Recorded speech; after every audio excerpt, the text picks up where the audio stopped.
கர்த்தருடைய பிள்ளைகளே, உங்கள் ஒவ்வொருவருக்கும் ஆண்டவராகிய இயேசு கிறிஸ்துவின் நாமத்தில் நான் வாழ்த்துக்களை தெரிவித்துக் கொள்கிறேன்.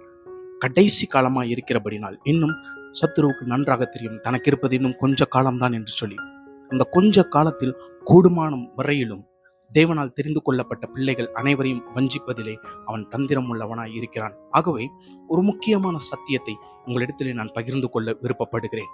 இந்த உலகத்திலே பலவிதமான மார்க்கங்கள் இருக்கிறது, பலவிதமான மதங்கள் இருக்கிறது. எது உண்மை என்று தெரியாமல் எல்லோரும் ஏதோ ஒரு இடத்திலே சிக்கிக் கொள்ளுகிறார்கள், ஏதோ ஒரு மார்க்கத்திலே ஏதோ ஒரு மதத்திலே சிக்கிக் கொள்ளுகிறார்கள். இதுதான் உண்மையான வழி என்று சொல்லி, இதுதான் உண்மையான பாதை என்று சொல்லி சிக்கிக் கொள்ளுகிறார்கள். ஆனால் தேவனாகிய இயேசு கிறிஸ்து சொல்லுகிறார், நானே வழியும் சத்தியமும் ஜீவனுமாய் இருக்கிறேன், என்னை அல்லாமல் ஒருவனும் பிதாவினிடத்திலே பிரவேசியான் என்று சொல்லி இருக்கிறார். எந்த ஒரு மதத்திலிருந்தும் யாரும் சொல்ல முடியாத ஒரு வாக்கியம் இது. நம்முடைய ஆண்டவராகிய இரட்சகர் இயேசு கிறிஸ்து சொன்ன ஒரு வார்த்தை இதுதான். யாராலும் சொல்லக்கூடாத வார்த்தை அது, யாராலும் சொல்ல முடியாத வார்த்தை, யாரும் சொல்லவும் இல்லை. அவர் ஒருவரே சொல்லி இருக்கிறார், இயேசு ஒருவரே, நானே வழியும் சத்தியமும் ஜீவனுமாயிருக்கிறேன். நானும் வழி நானும் சத்தியம் என்று சொல்லவில்லை, நான் ஒருவனே வழியும் சத்தியமும் ஜீவனுமாய் இருக்கிறேன் என்று சொல்லி அந்த வழிக்குள் பிரவேசிக்க வேண்டும் என்பதுதான் நம்முடைய இரட்சகருடைய விருப்பம், பிதாவினுடைய சித்தமாய் இருக்கிறது. போகட்டும். த ஆரிஜின் ஆஃப் இஸ்லாம், இஸ்லாமிய மதத்தின் உண்மைத்துவம் என்ன? இஸ்லாம் எங்கிருந்து உருவானது, எங்கு விதைக்கப்பட்டது என்பதை குறித்து தான் நாம் பார்க்க போகிறோம். முதலாவது, வேத புத்தகத்தில் நாம் அறிந்து கொள்ள வேண்டியது என்ன தெரியுமா? நம்முடைய தேவனாகிய கர்த்தர் தன்னை பழைய ஏற்பாட்டில் ஆபிரகாம் மூலமாக வல்லமையாக வெளிப்படுத்தப்பட்டார். ஆபிரகாம் மூலமாக நம்முடைய தேவனாகிய கர்த்தர் வல்லமையாக வெளிப்பட்டார். அதற்கு முன்பதாக பல பரிசுத்தவான்கள் இருந்தார்கள். நோவா இருந்தார், ஏனோக்கு இருந்தார். எல்லார் மூலமாகவும் தேவன் தன்னை வெளிப்படுத்தினாலும் சொன்னதை நிறைவேற்றுகிற வைராக்கியம் உள்ள தேவனாகிய கர்த்தர் என்பதை வெளிப்படுத்துவதற்கு தேவன் தெரிந்து கொண்ட பாத்திரம்தான் ஆபிரகாம். அந்த ஆபிரகாம் மூலமாக எல்லா ஜனங்களுக்கும் தேவன் தன்னுடைய மகிமையை வெளிப்படுத்தினார். அவர் ஆபிரகாமிடம் சொன்னது இதுதான், நான் உனக்கு ஒரு வாக்குத்தத்தத்தை தருகிறேன். 75வது வயதிலே தேவனாகிய கர்த்தர் ஆபிரகாமை அழைக்கிறார். உன் இனத்தை விட்டு, உன் தேசத்தை விட்டு, உன் சந்ததிகளை விட்டு, எல்லாவற்றையும் விட்டுவிட்டு என் பெண்ணே வா, நான் உன்னை பெரிய ஜாதியாக்கப் போகிறேன் என்று சொல்லி எப்பொழுது தன்னுடைய 75வது வயதில் வாக்குத்தத்தம் கொடுக்கப்படுகிறது. அந்த வாக்குத்தத்தத்தை பெற்றுக்கொள்வதற்கு ஆபிரகாம் கீழ்ப்படிந்தார். அது மாத்திரமல்ல, அப்படியே உனக்கு இன்னொரு வாக்குத்தத்தத்தை தருகிறேன், உனக்கு ஒரு வாக்குத்தத்தத்தின் மகனை தருவேன், உனக்கு ஒரு வாரிசை தருவேன், உன் மூலமாக அந்த வாரிசு வரும், நான் கொடுக்கும் வாரிசு உனக்கும் உன் மனைவிக்கும் வரும், அந்த வாரிசின் மூலமாக என் மகிமையை நான் வெளிப்படுத்துவேன் என்று தேவன் அவருக்கு வாக்குத்தத்தம் பண்ணினார். பரிசுத்த ஆவியின் மூலமாக அவன் பிறப்பான் என்று அவருக்கு வாக்குத்தத்தம் பண்ணினார். ஆபிரகாம் காத்து கொண்டிருந்தார். தேவன் சொன்ன வாக்குத்தத்தம் நிச்சயம் நிறைவேறும் என்று சொல்லி பொறுமையோடு காத்து கொண்டிருந்தார். 75 வயதிலே கொடுக்கப்பட்ட வாக்குத்தத்தம் வயது கடந்து சென்று கொண்டே இருக்கிறது. 80 90 90 ஆகும் பொழுது அவருடைய மனைவிக்கு 80 வயது, சாராளுக்கு 80 வயது. சில நேரத்திலே தேவனுடைய வாக்குத்தத்தம் நம்முடைய வாழ்க்கையில கொடுக்கப்பட்டிருக்கும். நான் உன்னை இப்படி உயர்த்தப் போகிறேன், உன்னை இந்த விதத்திலே நான் பயன்படுத்தப் போகிறேன் என்று சொல்லி. ஆனால் அந்த வாக்குத்தத்தம் நாம் காத்திருக்கும் பொழுது 1 ஆண்டு காலம், 2 ஆண்டு காலம், 3 ஆண்டு காலம், 4 ஆண்டு காலம் என்று 5 ஆண்டு 10 ஆண்டு என்று காத்து கொண்டு இருக்கும் பொழுது அது நிறைவேறவில்லை என்றால் நமக்குள் ஒரு முறுமுறுப்பு வரும். என்ன வாக்குத்தத்தம் கொடுக்கப்பட்டு விட்டது, வயதுதான் கடந்து சென்று கொண்டிருக்கிறது, அவர் சொன்ன ஒரு வாக்குத்தத்தமும் என் வாழ்க்கையிலே நிறைவேறவில்லையே என்று சொல்லி முறுமுறுப்பு வரும். காத்திருக்கும் நமக்கு அப்படிப்பட்ட முறுமுறுப்பு இருக்கும் என்றால், ஆபிரகாம் தேவனுக்கு கீழ்ப்படிந்து அவர் 90 வயதிலே 99 வயதிலே வரையிலும் காத்து கொண்டு இருக்கும் பொழுது எந்த அளவிற்கு சாராளுக்கு முறுமுறுப்பு வந்திருக்கும் என்பதை சற்று யோசித்து பாருங்கள். தேவன் மேலே கோபம் கொண்டிருப்பார், தன் கணவனின் மேலே கோபம் கொண்டிருப்பார். ஆபிரகாமின் மேலே என்ன மனதிற்குள் நினைத்திருப்பார், இந்த ஆளுக்கு புத்தி கெட்டு போய்விட்டதா, 90 வயது வந்து விட்டது, எல்லாம் செத்து போய்விட்டது, குழந்தையே பிறக்காது, எனக்கு 80 வயது, குழந்தையே எனக்கு பிறக்காதே, எல்லாம் செத்து போய்விட்டதே.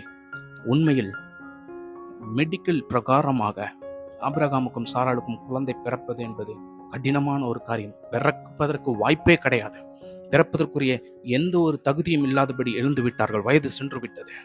அப்படிப்பட்ட சூழ்நிலையில் இருக்கும் பொழுது சரி, ஆபிரகாம் இவர்தான் காத்து கொண்டிருக்கிறார் பைத்தியம் போல, ஆனால் நாம் ஒன்று செய்யலாம் என்று சொல்லி தேவனுடைய வாக்குத்தத்தம் நிறைவேறுவதற்கு காத்திருப்பதற்கு பதிலாக சாராள் தன் சொந்த முயற்சியில் அந்த வாக்குத்தத்தத்தை நிறைவேற்றுவதற்கு செயல்பட ஆரம்பித்து விடுகிறார்.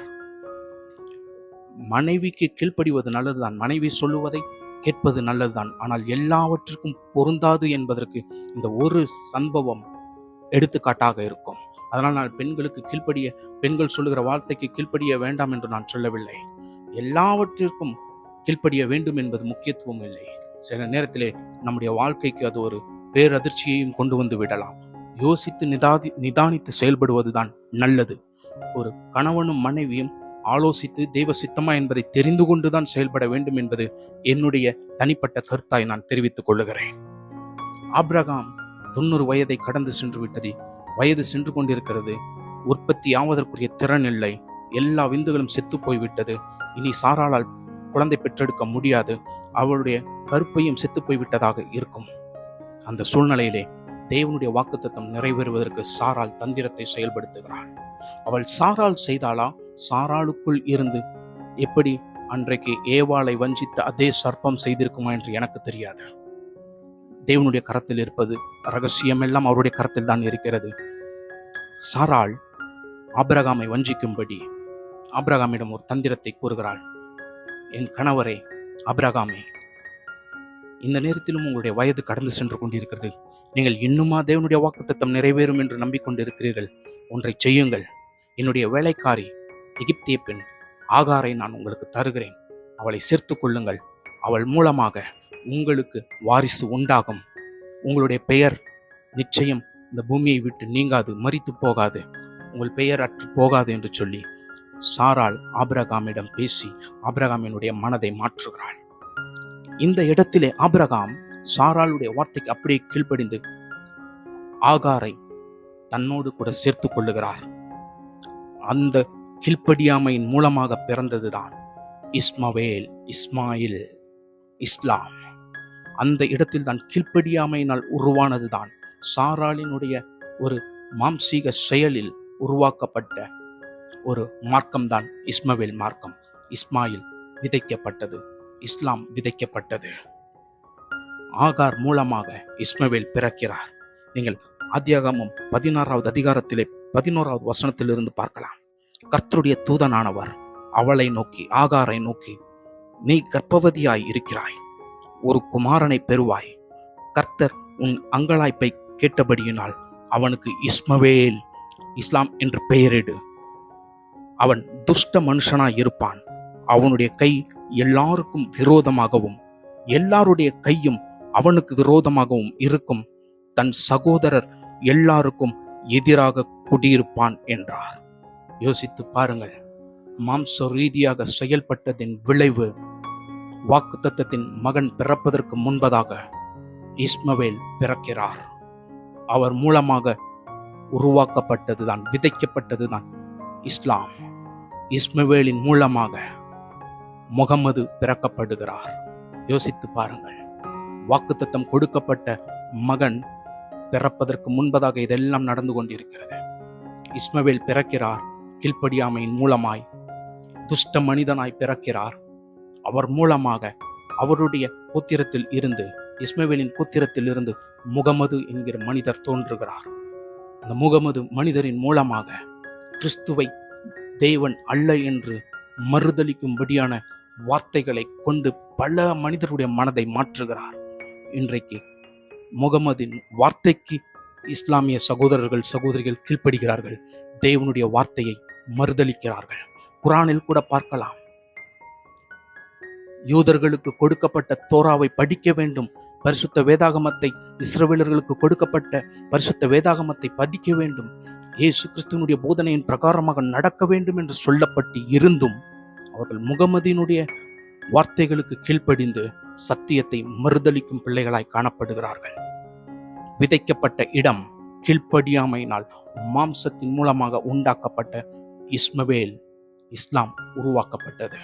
அந்த இஸ்மவேலின் சந்ததியில் இருந்து முகமது என்பவர் பிறந்தார். அந்த முகமதின் மூலமாக தேவனுடைய பரிசுத்த மகிமை மறுதலிக்கப்பட்டு, வாக்குத்தத்தம் மறுதலிக்கப்பட்டு, மாம்சத்தின் பிரகாரமாக இன்றைக்கு மிகப்பெரிய ஒரு சந்ததியாக காணப்படுகிறது.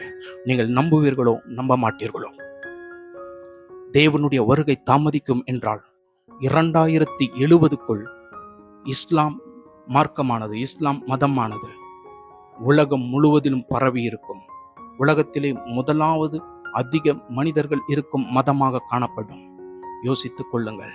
கீழ்ப்படியாமையின் விளைவில் விதைக்கப்பட்ட விதை இஸ்மவேல். அவருடைய சந்ததியில் இருந்து வந்தவர் முகமது. அவர் மூலமாக பல மனிதர்கள் தேவனுடைய வார்த்தை மறுதலிக்கும்படியாக மாறிவிட்டார்கள்.